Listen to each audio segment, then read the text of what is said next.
હાલ જે એસઆઈઆર ની પ્રક્રિયા ગુજરાતભરમાં ચાલી રહી છે તેમાં ફોર્મ નંબર 7 નો જે ગેરઉપયોગ થઈ રહ્યો છે, જેના ખુલાસાઓ ઘણા દિવસથી ચાલી રહ્યા છે, ઘણી અરજીઓ કરેલી ને ઘણા લોકોને જાણ પર કરેલી ને મેં આરટીઆઈ પર કરીને ઘણા ડોક્યુમેન્ટ માંગેલા, પણ આજ દિવસ સુધી એનો કોઈ જવાબ નથી આવેલો। અને આજે એવું જાણવા મળેલું કે દરેક બીએલઓ ને એવું કહેવામાં આવેલું છે કે જે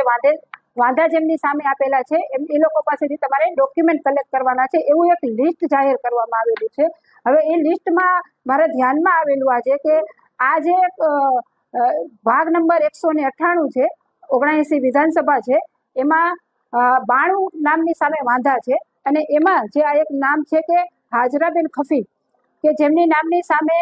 યોગેશભાઈ ગોદડિયા નામનું વાંધેદાર લખેલું છે, ને આ યોગેશભાઈ દ્વારા જ આ 92 વાંધા લીધેલા છે। એટલે મને એવો શંકા ગઈ કે ભાઈ એક જ વ્યક્તિ દ્વારા આટલા બધા વાંધાઓ કેમ લેવામાં આવેલા, અને જેમની સામે વાંધા લેવામાં આવેલા છે એમનું જે ફોર્મ છે એમાં ફોર્મમાં 2002 ની યાદી સહિતની તમામ વિગતો ભરેલી હતી, છતાં પણ શું વાંધા લીધેલા છે એ જાણવા માટે મેં યોગેશભાઈનો કોન્ટેક્ટ કરેલો। ત્યારે જાણવા મળેલું કે યોગેશભાઈએ તો આવી કોઈ અરજી જ નથી કરેલી, યોગેશભાઈ પોતે અભણ છે, એને પોતાનું નામ લખતા પણ નથી આવડતું અને એના નામનો ખોટો ગેરઉપયોગ થયો છે। ત્યારે મેં મીડિયા સમક્ષ આ મૂકવાનું એટલે મૂક્યું કે જે ગેરરીતિ ચાલી રહી છે તેના માટે જે રજૂઆતો કરી છે તે તો નથી સાંભળતા, પણ કદાચ આ મીડિયાના માધ્યમથી ચૂંટણી પંચ હવે એવું નિર્ણય કરે કે પહેલે વાંધેદારોને બોલાવો, જે વાંધેદાર એમ કહે કે હા મેં પોતે વાંધે લીધેલા છે ને મને વાંધો છે, અને પછી એના સામે વાંધા ક્લિયર કરવામાં આવે। કેમ કે જો એનો વાંધો ખોટો ઠરે તો એની સામે ફરિયાદ પણ કરી શકાય, પણ આવા જે ગરીબ માણસોના ગેરઉપયોગ કરેલા છે એમની ઉપર તો ફરિયાદ પણ શું થાય, એમને તો ખુદને કઈ ખ્યાલ જ નથી।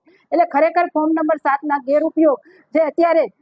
ચોખ્ખી રીતે કહીએ તો જે ભારતીય જનતા પાર્ટીના જ્યાં વોટ નથી મળતા એ જ વિસ્તારમાં માત્ર વાંધેદારોની સંખ્યા ખૂબ જ વધેલી છે। એક જ વ્યક્તિ દ્વારા 100-200 ફોર્મ ભરેલા છે, રાતોરાત ફોર્મ ભરેલા છે। બીએલઓ એ ખૂબ જ સારી કામગીરી કરેલી છે, હું દરેક બીએલઓ ને બિરદાવું છું, પણ અત્યારે બીએલઓ ઉપર જે આ ખોટું બર્ડન ઠાલવવામાં આવેલું છે કે આવા ખોટા વાંધાઓ ઉભા કરી અને હવે બીએલઓ ને એવું કહેવામાં આવે કે તમે ફરી વખત લોકોના ઘરે જાઓ ને ડોક્યુમેન્ટ કલેક્ટ કરો, તો બીએલઓ નો આ ગેરઉપયોગ કહેવાય, સરકારી તંત્રનો પણ આ ગેરઉપયોગ કહેવાય, અને સરકારી ડોક્યુમેન્ટના પણ અત્યારે જે ગેરઉપયોગ થયા છે, ખરેખર તો ચૂંટણી પંચે આવા લોકોને શોધી અને આને વિરુદ્ધ એફઆઈઆર કરવી જોઈએ।